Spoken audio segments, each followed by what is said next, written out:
സ്വാതന്ത്ര്യ സമര സേനാനി, രാഷ്ട്രീയ പ്രവർത്തകൻ, MP, MLA എന്നീ നിലകളിൽ ശ്രീ പി. വിശ്വംഭരൻ ഏറെ സുപരിചിതനാണ്. എന്നാൽ ഈ ഗാന്ധിയൻ സോഷ്യലിസ്റ്റിനെക്കുറിച്ച് ഏറെ അറിയപ്പെടാത്തൊരു മേഖല കൂടിയുണ്ട്. മാധ്യമപ്രവർത്തനം എന്ന് വിശേഷിപ്പിക്കുന്ന പഴയകാലത്തെ പത്രപ്രവർത്തനം. ദേശീയ സ്വാതന്ത്ര്യ സമര പ്രസ്ഥാനത്തിൻ്റെ ഭാഗമായി പത്രപ്രവർത്തകനായ ശ്രീ പി. വിശ്വംഭരനാണ് ഇന്ന് ഫോർത്ത് എസ്റ്റേറ്റിൽ അതിഥി.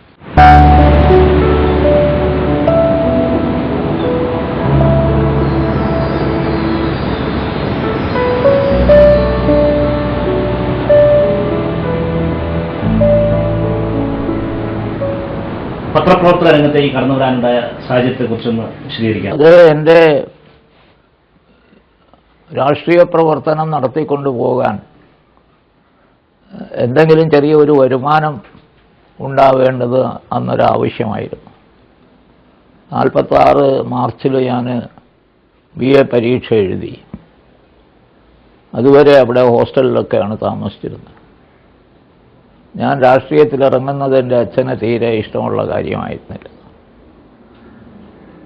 ഞാൻ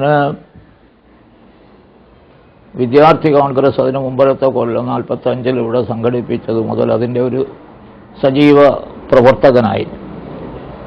വിദ്യാർത്ഥി കോൺഗ്രസിൻ്റെ ഓഫീസ് തിരുവിതാംകൂർ സ്റ്റേറ്റ് കോൺഗ്രസിൻ്റെ കേന്ദ്ര ഓഫീസിൽ ഉള്ള 2 മുറികളായിരുന്നു.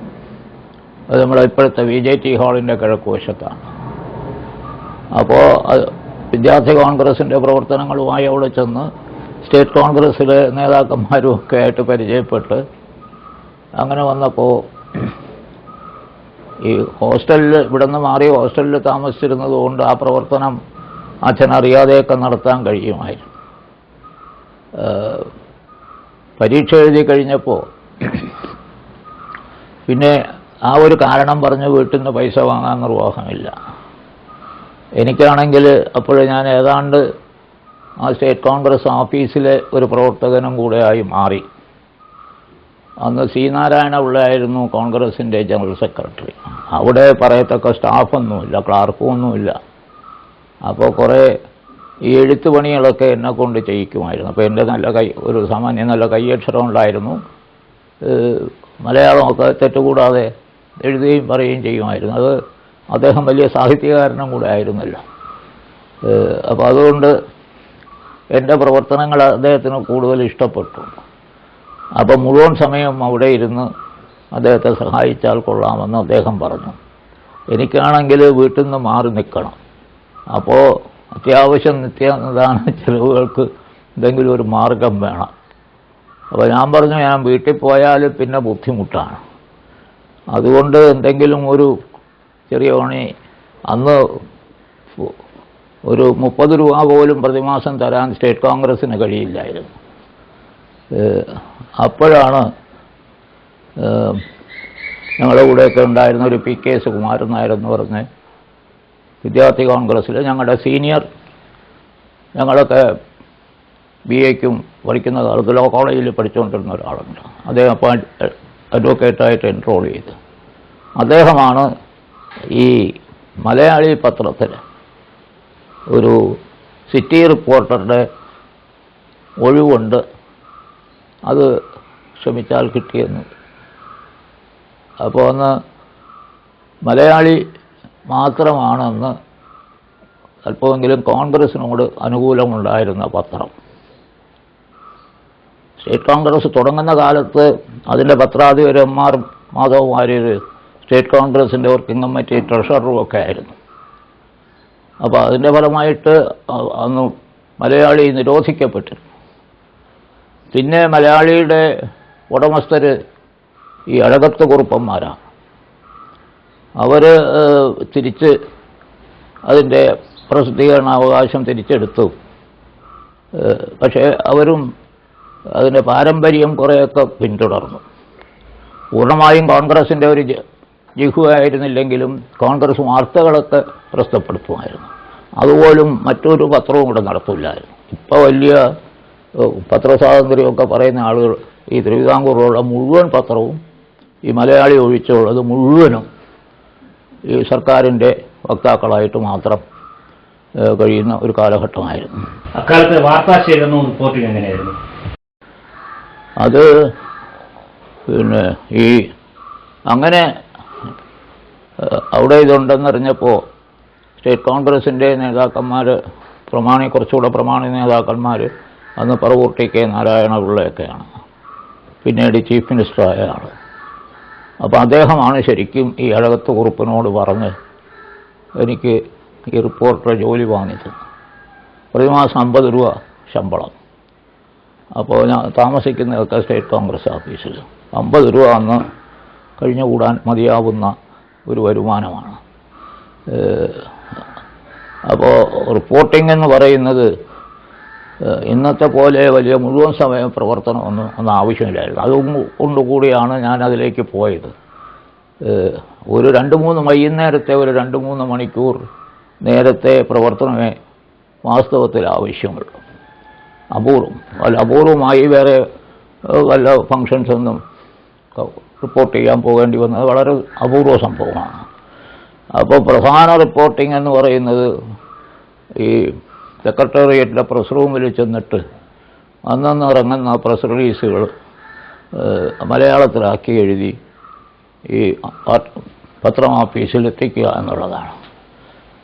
അത് പ്രസ് റിലീസുകളെന്ന് പറയുന്ന അധികവും ട്രാൻസ്ഫേഴ്സ് ആൻഡ് പോസ്റ്റിങ്സ് എന്നും പറഞ്ഞുള്ള ഹെഡിങ്ങിൽ വരുന്നതാണ്. ഉദ്യോഗസ്ഥന്മാരുടെ സ്ഥലം മാറ്റവും പ്രമോഷനും ആ മാതിരിയുള്ള കാര്യങ്ങളാണ്. അതൊന്നൊരു വലിയ വാർത്താ പ്രാധാന്യമുള്ള കാര്യമാണ്. ഇന്നതിന് ഒരു പ്രാധാന്യവുമില്ല. പിന്നെ അപൂർവമായി വേറെ എന്തെങ്കിലും ഗവൺമെൻറ്റിന് വേണ്ടിയുള്ള പ്രസ് റിലീസ്, അതായിരുന്നു പ്രധാനമായിട്ടുള്ളത്. അപ്പോൾ വൈകുന്നേരം ഒരു 4 മണിയോടുകൂടി പ്രസ് റൂമിൽ ചെന്നിരുന്നാൽ ഒരു 2 മണിക്കൂർ കൊണ്ട് ആ ജോലിയൊക്കെ തീർത്ത് കൊണ്ട് കൊടുത്താൽ ഒരു 7 മണി 8 മണിക്ക് പിന്നെ മടങ്ങിപ്പോരാ. അന്ന് നിയമസഭ ഒന്നുമില്ല, പ്രവർത്തനരഹിതമായിരിക്കുകയാണ്. 47 നിയമസഭ നേരത്തെ പിരിച്ചു, ഈ 46-ന് തൊട്ട് മുമ്പ് പിരിച്ചുവിട്ടു. അപ്പോൾ നിയമസഭാ പ്രവർത്തനമില്ല, റിപ്പോർട്ടിങ്ങും ഇല്ല. അപ്പോൾ പ്രധാന റിപ്പോർട്ടിംഗ് ഇതാണ്. അപ്പോൾ ഞാൻ അതിൻ്റെ കൂടെ അല്പം കോൺഗ്രസിൻ്റെ വാർത്തകളും ഒക്കെ കൊടുക്കും.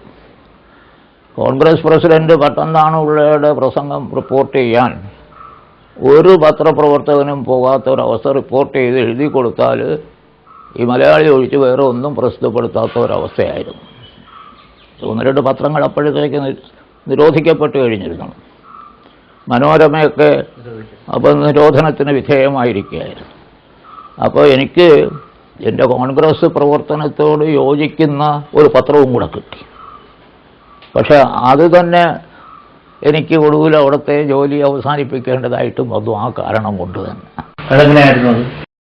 അത് ഞാൻ കഷ്ടിച്ച് ഒരു 6-7 മാസം മാത്രമേ മലയാളിയിൽ പ്രവർത്തിച്ചിരുന്നുള്ളൂ. എന്നെ അവർക്ക് വലിയ വിശ്വാസമായിരുന്നു. അതുകൊണ്ട് ഞാൻ കൊടുക്കുന്ന വാർത്തയൊന്നും അവിടെ കാര്യമായിട്ട് നോക്കാറില്ല. ടി.എൻ. ഗോപിനാഥൻ നായരെന്ന് chief editor, professor Guptan Nair, പിന്നെ ആനന്ദക്കുട്ടൻ, ഈ മാതിരിയൊക്കെ പിൽക്കാലത്ത് പ്രശസ്തരായ പ്രൊഫസർമാരും പിന്നെ സാഹിത്യകാരന്മാരും ഒക്കെ അന്ന് അവിടെ പ്രവർത്തിച്ചുകൊണ്ടിരിക്കുകയായിരുന്നു. അപ്പോൾ അവരോട് എനിക്ക് വളരെ അടുപ്പമുണ്ടായിരുന്നുകൊണ്ട് ഒരക്ഷരം എൻ്റെ റിപ്പോർട്ട് അവിടെ പരിശോധിക്കില്ല. അങ്ങനെ ഇരിക്കെ തിരുവിതാംകൂർ സ്റ്റേറ്റ് കോൺഗ്രസ് വർക്കിംഗ് കമ്മിറ്റിയുടെ ഒരു പ്രമേയം പാസ്സാക്കുന്നത് രാത്രി കുറച്ച് 8 മണിയൊക്കെ കഴിഞ്ഞിട്ടാണ്. അപ്പോൾ എനിക്കുള്ള സൗകര്യം ഈ സ്റ്റേറ്റ് കോൺഗ്രസ് ഓഫീസിൻ്റെ മുകളിലത്തെ നിലയിലാണ് ഈ വർക്കിംഗ് കമ്മിറ്റി കൂടുന്നത്. വർക്കിംഗ് കമ്മിറ്റി അംഗമല്ലാതെ അവിടെ കയറി ചെല്ലാനുള്ള സ്വാതന്ത്ര്യമുള്ള ഒരാൾ ഞാനാണ്. ഞാനത് ദുരുപയോഗപ്പെടുത്തിയിരുന്നില്ല ഒരിക്കലും. പക്ഷേ അവരനുവദിക്കുന്നത് മാത്രമേ ഞാൻ പത്രത്തിന് കൊടുക്കുകയുള്ളൂ. പിന്നെ അക്കാലത്താണ് ഈ ആലുവയിൽ FACT തുടങ്ങിയത്, ദിവാൻ CP രാമസ്വാമി. ആ FACTയുടെ അനുബന്ധമായിട്ട് FIT എന്ന് പറഞ്ഞ് വേറൊരു കമ്മിറ്റി ഉണ്ടാക്കി, ഫോറസ്റ്റ് ഇൻഡസ്ട്രീസ് ട്രാവൻകൂർ എന്ന് പറഞ്ഞു. FACTക്ക് ആവശ്യമുള്ള വിറക് സംഭരിച്ചു കൊടുക്കുകയായിരുന്നു അതിൻ്റെ പ്രധാന. പിന്നീടത് ഫർണിച്ചർ നിർമ്മാണത്തിലൊക്കെ മാറി. ഈ കമ്പനികളുടെ എല്ലാം മാനേജിങ് ഏജൻസി എന്ന് പറഞ്ഞൊരു ഏർപ്പാടുണ്ടായിരുന്നു അക്കാലത്ത്. പിന്നീട് മാനേജിങ് ഏജൻസി സിസ്റ്റം നിർത്തി. കമ്പനിയുടെ ഉടമസ്ഥരൊരാൾ അതിൻ്റെ നടത്തിപ്പ്, ദൈനംദിന നടത്തിപ്പും അതൊക്കെ മാനേജിങ് ഏജൻസി. ഈ ലാഭത്തിൻ്റെ വലിയ ഏറ്റവും കൂടുതൽ പോകുന്ന മാനേജിങ് ഏജൻസിക്കാണ്. മറ്റവർക്ക് ഷെയർ ഡിവിഡൻഡ് ഉണ്ടെങ്കിൽ അത് മാത്രമേ കിട്ടുള്ളൂ ഉടമസ്ഥർക്ക്. അപ്പോൾ ഗവൺമെൻറ് ഉടമസ്ഥതയിലുള്ള ഫാക്ടറി ആയിട്ടാണ് ഇതൊക്കെ തുടങ്ങിയത്. പക്ഷെ മാനേജിങ് ഏജൻസി മദ്രാസിലെ ശേഷസായി ബ്രദേഴ്സിന് കൊടുത്തു. അപ്പോൾ അത് ഇതിൻ്റെ ലാഭം മുഴുവൻ കൊള്ളയടിച്ച് മദ്രാസിൽ കൊണ്ടുപോയി. അത് സി പി രാമസ്വാമിയരുടെ വളരെ അടുത്ത ആളുകളാണ് അതിൻ്റെ നടത്തിപ്പുകാർ. അതിൽ ദുരൂഹതയുണ്ട്, അതേപ്പറ്റി പരസ്യമായി അന്വേഷിക്കണമെന്നൊരു പ്രമേയം സ്റ്റേറ്റ് കോൺഗ്രസിൻ്റെ വർക്കിംഗ് കമ്മിറ്റി പാസ്സാക്കി. ആ പ്രമേയം ഞാൻ അന്ന് തന്നെ കൊണ്ടുവന്ന് എൻ്റെ പത്രം മലയാളി ഓഫീസിൽ കൊടുത്തു. പിറ്റേ ദിവസം അടിച്ചു വന്നു. പിറ്റേ ദിവസം ആ ന്യൂസ് വന്ന ഒരേ ഒരു പത്രം, മറ്റു പലതിനുമൊക്കെ വിളിച്ച് പറയുകയൊക്കെ ചെയ്തിരുന്നു, പക്ഷേ ഒരേ ഒരു പത്രം മലയാളിയാണ്. അത് അച്ചടിച്ച് വന്ന് രാവിലെ തന്നെ പിന്നെ മലയാളിയുടെ അന്നത്തെ ഉടമസ്ഥനായിരുന്ന രാമക്കുറുപ്പിനെ നേരെ ഭക്തിവിലാസത്തിൽ വിളിച്ചു, ദിവാൻ്റെ ബംഗ്ലാവിൽ. അപ്പോൾ അത് ദിവാൻ്റെ പ്രൈവറ്റ് സെക്രട്ടറി ചിദംബരം എന്ന് പറഞ്ഞ ഒരാളുണ്ടായിരുന്നു. അയാളാണ് ദിവാന് വേണ്ടി ഇതുപോലുള്ള കാര്യങ്ങൾ ചെയ്തുകൊണ്ടിരുന്നത്. അപ്പോൾ അതിനു മുമ്പ് തന്നെ എൻ്റെ രാഷ്ട്രീയ പശ്ചാത്തലമൊക്കെ ഈ ഗവൺമെൻറ്റിന് അറിയാമായിരുന്നു. അതുകൂടെ മനസ്സിൽ വെച്ചുകൊണ്ട് വിളിച്ചിട്ട് പറഞ്ഞു, ഒന്നുകിൽ ഈ ലേഖകനെ പിരിച്ചുവിടണം, അല്ലെങ്കിൽ അതിന് നിങ്ങൾക്ക് മനസ്സിലാകുന്നുണ്ടെങ്കിൽ പത്രം നിർത്തേണ്ടി വരും. അപ്പോൾ ഉടനെ തന്നെ കുറുപ്പ് എന്നെ വിളിച്ചിട്ട് എന്നോട് പിരിയാൻ പറയാൻ അദ്ദേഹത്തിന് ബുദ്ധിമുട്ടുണ്ടായിരുന്നു. അപ്പോൾ ഞാൻ പറഞ്ഞു, സാർ ഒരു ബുദ്ധിമുട്ടും പത്രത്തിന് വരുത്താൻ ഞാൻ ആഗ്രഹിക്കുന്നില്ല, ഞാൻ പിരിഞ്ഞു പോയിക്കൊള്ളാം എന്ന് പറഞ്ഞ് അങ്ങ് പോകും. അപ്പോൾ രാഷ്ട്രീയ പ്രവർത്തനത്തിൻ്റെ ഭാഗമായിട്ട് തന്നെയാണ് അന്ന് മലയാളിയിലെ പത്രപ്രവർത്തനം അവസാനിച്ചു.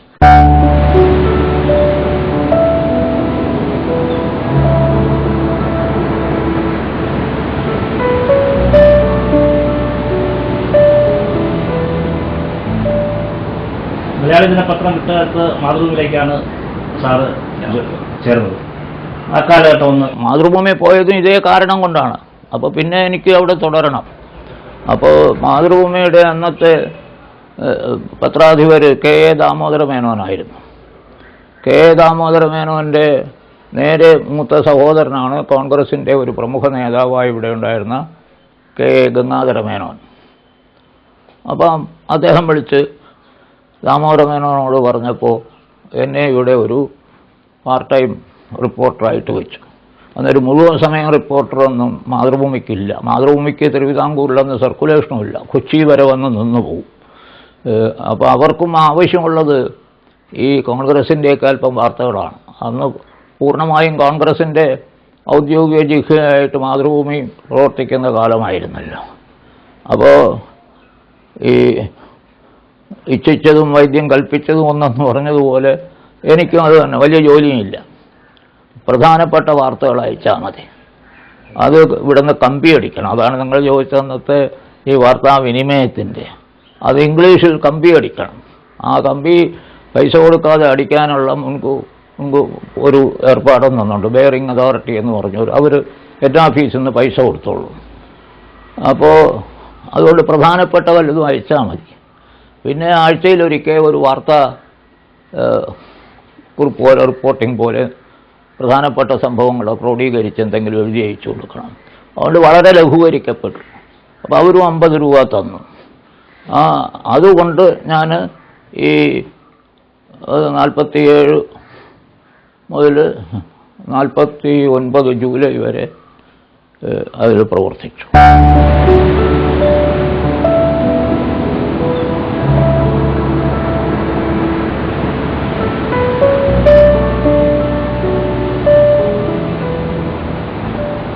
ഇന്നത്തെ ബ്രേക്കിംഗ് ന്യൂസ് ഒന്ന് എക്സ്ക്ലൂസീവ് എന്ന് പറയാൻ പറ്റുന്ന തരത്തിലേക്ക് അന്ന് സാർ CPI വെട്ടിയ സംഭവം സാറാണ് ആദ്യമായി റിപ്പോർട്ട് ചെയ്തു എന്നിട്ടുള്ളതാണ് അറിവ്. അതെ, അതെങ്ങനെയായിരുന്നു? ആ സംഭവം നടക്കുന്ന സ്ഥലത്ത് ഞാൻ വാസ്തവത്തിൽ പോയിരുന്നില്ല. അന്ന് ഈ കോൺഗ്രസ് രാഷ്ട്രീയ പ്രവർത്തകരുടെ എല്ലാം ഒരു കേന്ദ്രം ഈ പുളിമൂട് ജംഗ്ഷനാണ്. ഇന്നത്തെ ജനറൽ പോസ്റ്റ് ഓഫീസ് ഇരിക്കുന്ന സ്ഥലം. അവിടെ വന്നൊരു വലിയ പുളിയുണ്ടായിരുന്നു, അതുകൊണ്ടാണ് പുളിമൂട് ജംഗ്ഷൻ എന്നാണ്. അവിടുത്തെ നിങ്ങൾക്കെല്ലാം അറിയാവുന്ന ഒരു രാഷ്ട്രീയ ഹോട്ടലാണ്, അങ്ങനെ ഒരു ഹോട്ടലുണ്ടായിരുന്നു, രാഷ്ട്രീയ ഹോട്ടൽ. ആ ഹോട്ടലാണ് ഞങ്ങളുടെ എല്ലാം വൈകുന്നേരത്തെ ഒരു അഭയകേന്ദ്രം. അവിടെ ചെന്ന് കൂടും, അതിൻ്റെ മുമ്പിലും അതിൻ്റെ മുകളിലും ഒക്കെ ആയിട്ട്. ഈ CP രാമസ്വാമിയെ വെട്ടിയ ദിവസം സന്ധ്യയോടുകൂടി അല്പം സന്ധ്യ മയങ്ങിക്കഴിഞ്ഞപ്പോഴത്തേക്ക് ഒരു CID ഹെഡ് കോൺസ്റ്റബിളാണ് വാസ്തവത്തിൽ എന്നോട് ഈ വാർത്ത തന്നത്. അന്നൊക്കെ ഇത് വാർത്ത അറിഞ്ഞാൽ തന്നെ മറ്റൊരാളോട് പറയാൻ പോലും ആളുകൾ ഭയപ്പെടും. എന്ന് വെച്ചാൽ പറയുന്നവൻ പ്രതിയായി കഴിയും. അപ്പോൾ ഇയാൾ ഈ കേന്ദ്രത്തിൽ ഈ പ്രൊവിഷണൽ ഗവൺമെൻറ് ജവഹർലാൽ നെഹ്റുവിൻ്റെ നേതൃത്വത്തിലുള്ള മന്ത്രിസഭയൊക്കെ വന്നു കഴിഞ്ഞ കാലഘട്ടമാണ്. അപ്പോൾ ഈ പോലീസുകാരുടെയൊക്കെ മനസ്സിലുമൊക്കെ ചില മാറ്റങ്ങൾ വന്നു. അടുത്ത് സ്റ്റേറ്റ് കോൺഗ്രസിൻ്റെ ഭരണം വരുമെന്നൊക്കെ ഇവർക്കറിയാം. അതുകൊണ്ട് അതിന് മുമ്പൊക്കെ ഞങ്ങളെ വേട്ടാടിക്കൊണ്ടിരുന്ന പോലീസുകാരിൽ നല്ല വിഭാഗം ഈ സമയമായപ്പോൾ ഞങ്ങളോടെയൊക്കെ ഒരു ഇഷ്ടം പിടിക്കുന്ന ഒരു രീതിയിൽ വന്നിരുന്നു. അതിലൊരു വിദ്വാനായിരുന്നു ഈ ഒരു CID ഹെഡ് കോൺസ്റ്റബിൾ. അപ്പോൾ അദ്ദേഹമാണ് എന്നോട് പറഞ്ഞത്, സാർ ഒരു വലിയ സംഭവം നടന്നിരിക്കുന്നു. ഞാൻ പറഞ്ഞതൊന്നും വെളിപ്പെടുത്തരുത്, അങ്ങനെ ദിവാന് വെട്ടേറ്റു. അത് കിട്ടിയ മാത്രയിൽ തന്നെ അതിൻ്റെ നേരെ എതിരെയുള്ള പോസ്റ്റ് ഓഫീസിൽ ചെന്നിട്ട്, അന്ന് പോസ്റ്റ് ഓഫീസും ടെലഗ്രാഫ് ഓഫീസും ഒരേ സ്ഥലത്താണ്, അവിടുത്തെ ടെലഫോൺ ഞാൻ ഈ ന്യൂസ് കൊടുത്തപ്പോൾ അവിടുത്തെ കൗണ്ടറിലിരുന്ന ആൾ എൻ്റെ കൂടെ കോളേജിൽ പഠിച്ചിരുന്ന ആളാണ്. അയാൾ പറഞ്ഞ് ഇത് അയക്കാനൊക്കില്ല. രണ്ട് കാരണം, ഇത് ആദ്യമായിട്ടാണ് ഇത് വരുന്നത്. ഇപ്പോൾ അന്ന് എല്ലാ മെസ്സേജും ഈ ആഫീസിൽ കൂടെ വേണം പോകാൻ. ഇത് ഇയാളാണ് കൊണ്ട് തന്നതെന്ന് പറഞ്ഞാൽ ഇപ്പോൾ പിടിക്കും പോലീസ്. രണ്ട്, ഞങ്ങൾക്ക് നിർദ്ദേശമുണ്ട്, ഈ മാതിരിയുള്ള വാർത്തകൾ വന്നാൽ ഗവൺമെൻറ്റിൻ്റെ അനുവാദം കിട്ടാതെ അയക്കരുതെന്നു. ഞാൻ പറഞ്ഞ ആദ്യത്തെ ഞാൻ സഹിച്ചു, താൻ അയക്കുമെന്ന് പറഞ്ഞു. പക്ഷേ അയാൾ അയച്ചില്ല എന്നെ കൊടുക്കരുത്. അവർ കുറച്ച് ഏതാനും മിനിറ്റ് കഴിഞ്ഞപ്പം PTIയുടെ മെസ്സേജ് അവിടെ വന്നു, പ്രസ് ട്രസ്റ്റ് ഓഫ് ഇന്ത്യ. അല്ലെ, അന്നതിൻ്റെ പേര് API എന്നാണ്, അസോസിയേറ്റഡ് പ്രസ് ഓഫ് ഇന്ത്യ എന്ന്. അതിൻ്റെ പിന്തുടർച്ചയാണ് ഇപ്പോഴത്തെ PTI. അപ്പോൾ PTIയുടെ വാർത്ത എന്ന് പറയുന്നത് ഏതാണ്ട് പ്രസ് റിലീസ് പോലെയാണ്. PTIയുടെ വാർത്ത വന്നാൽ പിന്നെ അതിനെപ്പറ്റി ഒരു അന്വേഷണം വേണ്ട, സർക്കാരിൻ്റെ ഭാഗമായിട്ടുള്ള വാർത്തയാണ് എന്നുള്ളതുകൊണ്ട് ആ നിലയ്ക്ക് അവരയക്കും. അത് വന്നു കഴിഞ്ഞപ്പോൾ എൻ്റെ സ്നേഹിതൻ സോമശേഖരൻ നായർ അയാളെന്ത് ചെയ്തു, എന്നാൽ പിന്നെ ആദ്യം വിശ്വംഭരൻ്റെ ന്യൂസ് തന്നെ പോട്ടെ എന്നും പറഞ്ഞു എടുത്തയച്ചു. പിന്നീടാണ് അയാൾ പറഞ്ഞത്, പതുക്കി വെച്ചിരുന്നു എന്ന് ഞാൻ പറഞ്ഞത് ഞാൻ സഹിച്ചു, നിങ്ങൾ അയക്കുമെന്ന് പറഞ്ഞു. പക്ഷേ അയാൾ അയച്ചില്ല. എന്ന് വെച്ചാൽ അയക്കുന്ന ആളിനും കൂടെ അപകടം സംഭവിക്കും, അതുകൊണ്ട് അയാൾ അവിടെ പതുക്കി വെച്ചു. പക്ഷേ PTIയുടെ മെസ്സേജ് ചെന്ന് കഴിഞ്ഞപ്പോൾ എൻ്റെ മെസ്സേജ് ആദ്യം അയച്ചു, PTI അല്ല അന്ന് APIയുടെ മെസ്സേജ് രണ്ടാമത് അയച്ചു. അതാണ് ഇത് ഇന്നത്തെ നിലയ്ക്ക് വലിയ സ്കൂപ്പോ അല്ലെങ്കിൽ പ്രാധാന്യം. പക്ഷെ അന്നത്തെ പശ്ചാത്തലത്തിൽ അതൊരു വലിയ ഒരു യുദ്ധം പൊട്ടിപ്പുറപ്പെട്ടു എന്നൊക്കെ പറയുന്നത് പോലെയുള്ള ഒരു ന്യൂസായിരുന്നു.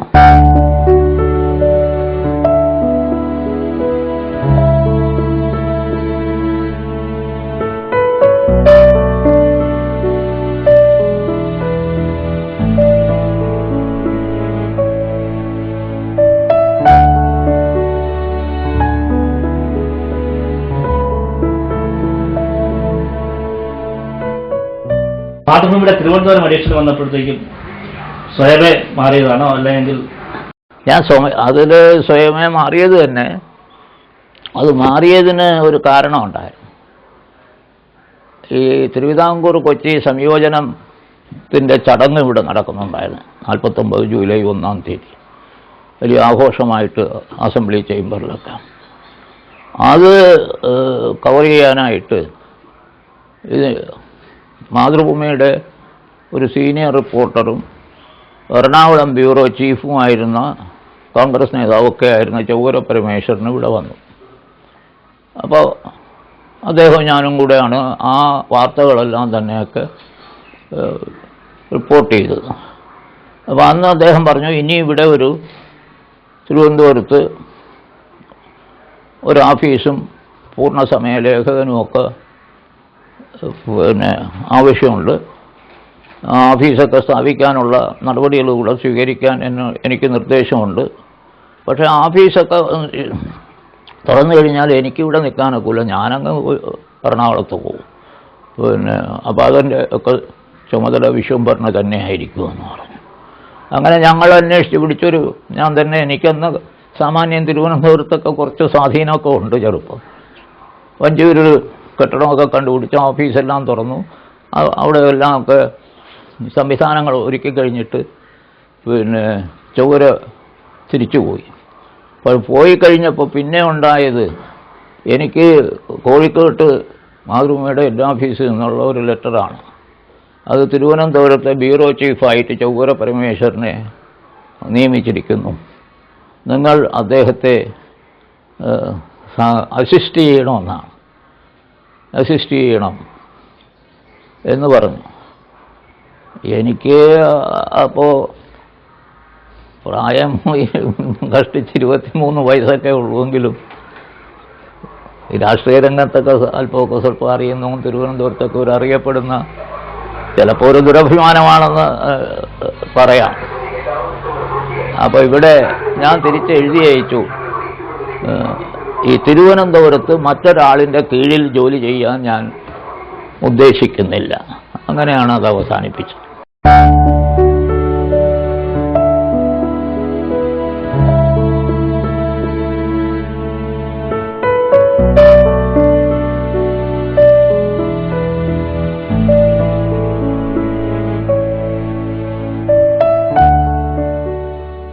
വാർത്താ ഏജൻസികളുടെ കാര്യം പറഞ്ഞു. അതുപോലെ തന്നെ ഇന്നത്തെ UNA-യുടെ മുൻഗാമിയായ UPI താങ്കൾ പ്രവർത്തിച്ചിട്ടുണ്ട്. അത് എങ്ങനെ അതിൻ്റെ ഒരു കാലഘട്ടം? അതെ, അത് ഞാൻ മലയാളിയിൽ പ്രവർത്തിക്കുന്നത് മുതൽ തന്നെ അത് ഉണ്ട് സൈമൾട്ടേനിയസ്. പക്ഷെ അത് ശമ്പളമൊന്നുമുള്ള ഒരു ഏർപ്പാടല്ല. ഞാൻ നേരത്തെ പറഞ്ഞ പോലെ associated press of India, API എന്ന് പറയുന്നത് അന്ന് ബ്രിട്ടീഷ് ഗവൺമെൻറ്റിൽ നിന്ന് സബ്സിഡി എല്ലാം വാങ്ങി പ്രവർത്തിക്കുന്ന, അവരുടെ ഒരു വക്താവായിട്ട് പ്രവർത്തിക്കുന്ന സ്ഥാപനമായിരുന്നു. അപ്പോൾ അതിന് ബദലായി കോൺഗ്രസിൻ്റെയും ദേശീയ സമരത്തിൻ്റെയൊക്കെ വാർത്തകൾ പ്രചരിപ്പിക്കാൻ വേണ്ടി ഈ സമുന്നതരായ കോൺഗ്രസ് നേതാക്കളോട് ചേർന്ന് ഉണ്ടാക്കിയതാണ് ഈ UPI, United press of India. അവർക്ക് കാര്യമായ സാമ്പത്തിക ശേഷിയൊന്നുമില്ലായിരുന്നു.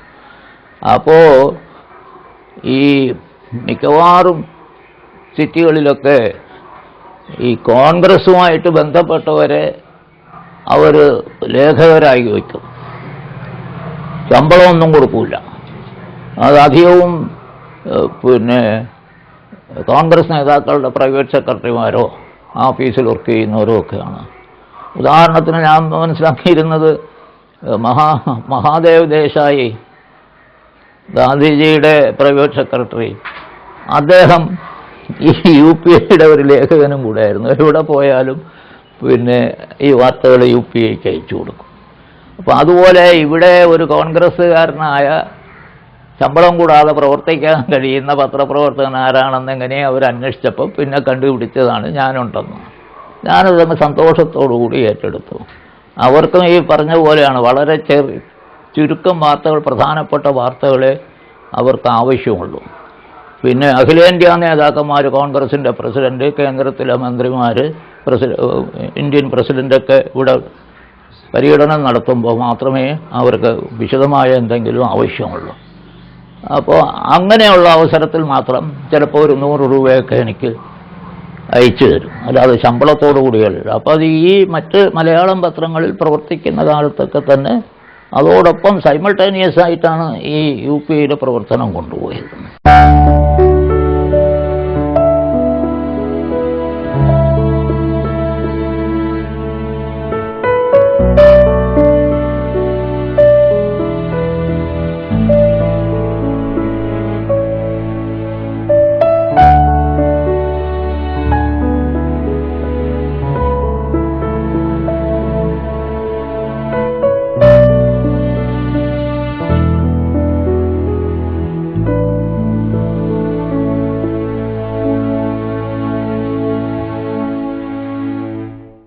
സ്റ്റേറ്റ് കോൺഗ്രസിന്റെ കാലഘട്ടത്തിൽ അവരുടെ പ്രചരണത്തിന് വേണ്ടിയിട്ട് ചില വാരികയോ മാസികയോ ഉണ്ടായിരുന്നല്ലോ, സ്വാതന്ത്ര്യ കാഹളം എന്നൊക്കെ പറഞ്ഞിട്ട്. അത് സ്വാതന്ത്ര്യ ലബ്ധിക്ക് ശേഷമാണ് അത് തുടങ്ങിയത്. ഇവിടെ തിരുവിതാംകൂറിൽ ഉത്തരവാദ ഭരണം പ്രഖ്യാപിച്ചതിന് ശേഷം കോൺഗ്രസിനൊരു പത്രം വേണം എന്നുള്ളതിൻ്റെ അടിസ്ഥാനത്തിൽ കോൺഗ്രസ് നേതാക്കൾ കൂടി ഒക്കെ ഞാൻ നേരത്തെ പറഞ്ഞ പറവൂട്ടി കെ നാരായണപിള്ള, വെങ്ങാധര മേനോൻ, സി നാരായണപിള്ള, ഈ ജോൺ ഫിലിപ്പോസ് ഇവരൊക്കെ കൂടെ തുടങ്ങിയതാണ്. പക്ഷേ അത് തുടക്കത്തിൽ അതിന് വലിയ ജനകീയ സ്വീകാര്യതയൊക്കെ ഉണ്ടായി. പക്ഷേ അത് മാനേജ്മെൻറ്റ് ശരിയായില്ല. അപ്പോൾ 2-3 കൊല്ലം കഴിഞ്ഞപ്പോൾ അത് നിന്നുപോയി. ആ പത്രത്തിലും ഞാൻ അതിൻ്റെ എഡിറ്റോറിയൽ സൈഡിൽ പോയി ശമ്പളമൊന്നും ഇല്ലാതെ തന്നെ കുറച്ച്. അപ്പോഴത്തേക്ക് എനിക്ക് അച്ഛൻ മരിച്ചു, വീട്ടുകാര്യങ്ങളും കൂടെയൊക്കെ നോക്കണം, സാമാന്യം കഴിഞ്ഞുകൂടാനുള്ള സൗകര്യമൊക്കെ വീട്ടിൽ ഉണ്ടായിരുന്നു. കുറേ നാളികേരവും ഇതുമൊക്കെ കിട്ടുമെന്നുള്ളത് കൊണ്ട് ഈ പഴയതുപോലെ ശമ്പളത്തിൻ്റെ ഒരു ആവശ്യം വന്നില്ല.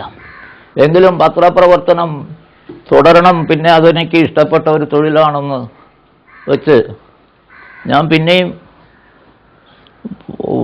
പിന്നെ ഈ ദേശബന്ധു എന്ന് പറയുന്ന പത്രത്തിൽ അതിൽ ചേരുന്നതും അതിൻ്റെ ഉടമസ്ഥനും ചീഫ് എഡിറ്ററുമായിരുന്ന KN ശങ്കുണ്ണിപ്പിള്ള അന്ന് MLA ആയിരുന്നു കോൺഗ്രസിൻ്റെ. അദ്ദേഹം അങ്ങോട്ടെന്നോട് ആവശ്യപ്പെട്ടിട്ടാണ്. അദ്ദേഹത്തിന് എന്നെ പരിചയമുണ്ടായിരുന്നു. അപ്പോഴത്തേക്ക് ഈ ഇവിടെ പെട്ടെന്നാണുള്ളയുടെ മന്ത്രിസഭ പോയി, പറവൂട്ടി കെ നാരായണപിള്ളയുടെ മന്ത്രിസഭ വന്നു. അപ്പം ആ ഭരണമാറ്റത്തിന് KN ശങ്കുണ്ണിപ്പിള്ള എതിരായിരുന്നു.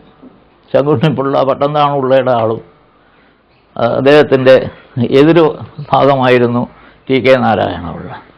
അതുകൊണ്ട് സർക്കാരിനെതിരായിട്ടൊക്കെ എഴുതാൻ വേണ്ടിയാണ് അന്ന് ഇവിടെ പിന്നെ അവർക്കൊരു സ്ഥിരം ലേഖകനുണ്ട്.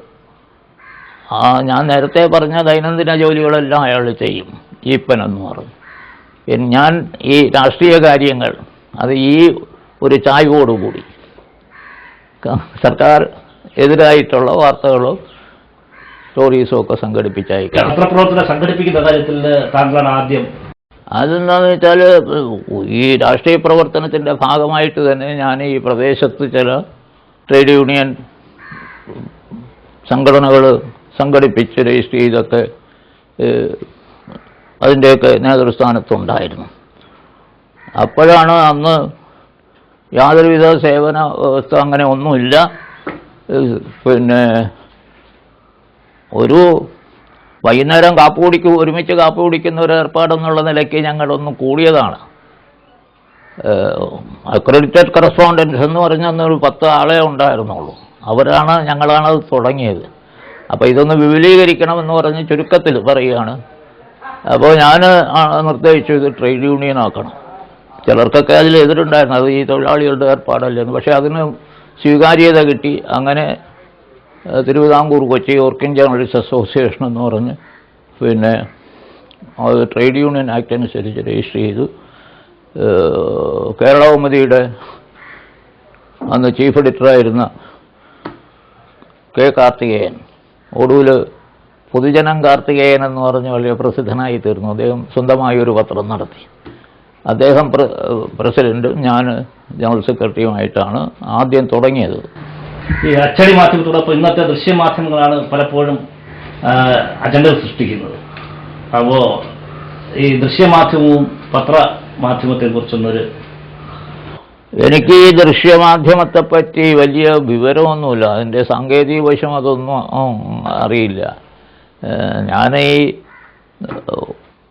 TV കാണും, അതധികവും ന്യൂസ് കാണാൻ വേണ്ടിയാണ് TV വെക്കുന്നത്. ഈ ആളുകളുടെ മനസ്സിനെ കൂടുതൽ സ്വാധീനിക്കുന്നത് പിന്നെ അച്ചടി മാധ്യമത്തെക്കാൾ പിന്നെ ഈ എന്താണ് ദൃശ്യമാധ്യമങ്ങളാണ്. അതിനെപ്പറ്റി സംശയമില്ല. പക്ഷേ എന്നാലും ഈ അച്ചടി മാധ്യമങ്ങൾക്ക് കൂടുതലൊരു ആധികാരികതയുണ്ട് എന്നൊരു തോന്നൽ പൊതുവേ ഉണ്ടെന്നാണ് ഞാൻ ഇപ്പോഴും ധരിക്കുന്നത്. എന്നുവെച്ചാൽ ഒന്ന് എഴുതി വെച്ച് അച്ചടിച്ച് വെച്ചാൽ അതൊരു ആധികാരിക പ്രമാണമാണ് എന്നുള്ളത്. അതുകൊണ്ടാണ് എൻ്റെ ധാരണ ഈ മറ്റേ ദൃശ്യമാധ്യമങ്ങളുടെ തള്ളിക്കയറ്റം ഇത്രയധികം ഉണ്ടായിട്ടും അതിനെ അതിജീവിച്ച് പിന്നെ ഈ പത്രങ്ങൾ ഇപ്പം നിലനിൽക്കുന്നത് അതുകൊണ്ടാണെന്ന് ഞാൻ കരുതുന്നു. അല്ലെങ്കിൽ ഇതിനു മുമ്പ് പാടെ അത് പിന്നെ തിരസ്കരിക്കപ്പെട്ടു അല്ലെങ്കിൽ തമസ്കരിക്കപ്പെട്ടു പോകുമായിരുന്നു.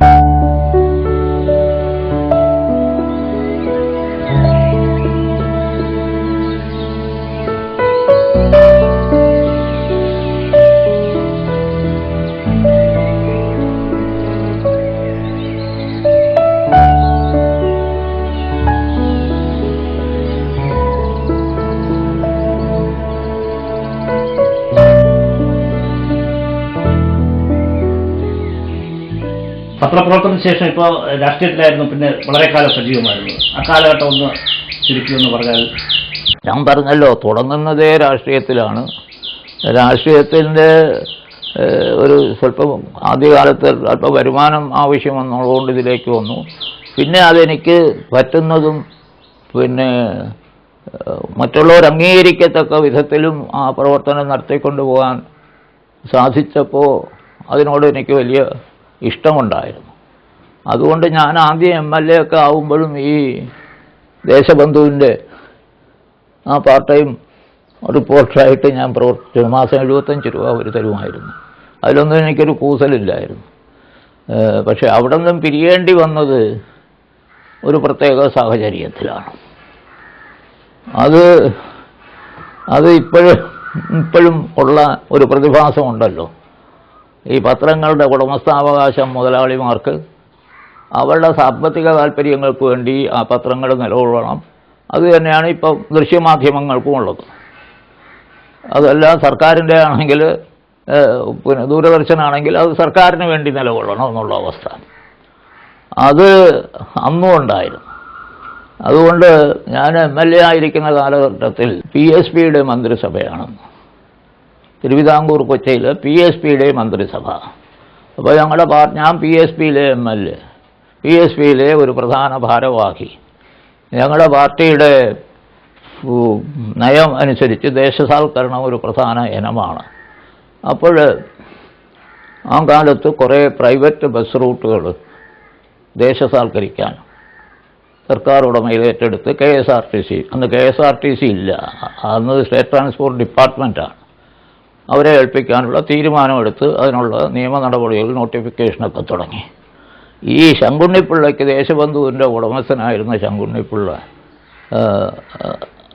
അദ്ദേഹത്തിൻ്റെ ഈ പത്രം തുടങ്ങുന്നതിന് മുമ്പും പത്രം നടക്കുമ്പോഴും ഒക്കെ അദ്ദേഹത്തിൻ്റെ പ്രധാന വരുമാന സ്രോതസ്സ് എന്ന് പറയുന്നത് കോട്ടയത്ത് നിന്നുള്ള ഒരു വലിയ ഈ ബസ് സർവീസ് കമ്പനിയായിരുന്നു, സ്വരാജ് മോട്ടേഴ്സ് എന്ന് പറഞ്ഞു. അപ്പോൾ അവരുടെ ചില റൂട്ടുകളുകൂടെ ദേശസാൽക്കരിച്ചു. അപ്പോൾ അതിൻ്റെ ആ പത്രത്തിൻ്റെ മാനേജർ മറ്റേ ശങ്കുണ്ണിപ്പിള്ളയുടെ ഒരു മരുമകനായിരുന്നു. അദ്ദേഹം എന്നെ വന്ന് കണ്ട് ഒരു ദിവസം തിരുവനന്തപുരത്ത് വന്നപ്പോൾ വിളിച്ചു പറഞ്ഞു, ഈ അവരുടെ റൂട്ടെടുക്കുന്നതിന് എതിരായിട്ട് ഞാൻ ഗവൺമെൻറ്റിൽ സമ്മർദ്ദം ചെലുത്തണം. ഞാൻ പറഞ്ഞു, എനിക്ക് പറ്റുന്ന പണിയല്ല, എൻ്റെ പാർട്ടിക്ക് അനുസരണമായിട്ടുള്ള പ്രവർത്തനമാണിത്, അതുകൊണ്ട് വരുന്നു.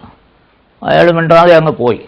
പക്ഷേ അടുത്ത 1-ാം തീയതി ശമ്പളത്തിൻ്റെ ചെക്കോട് കൂടി അയച്ചു ഒരു കത്തും കൂടെ, യുവർ സർവീസസ് ആർ ടെർമിനേറ്റഡ്.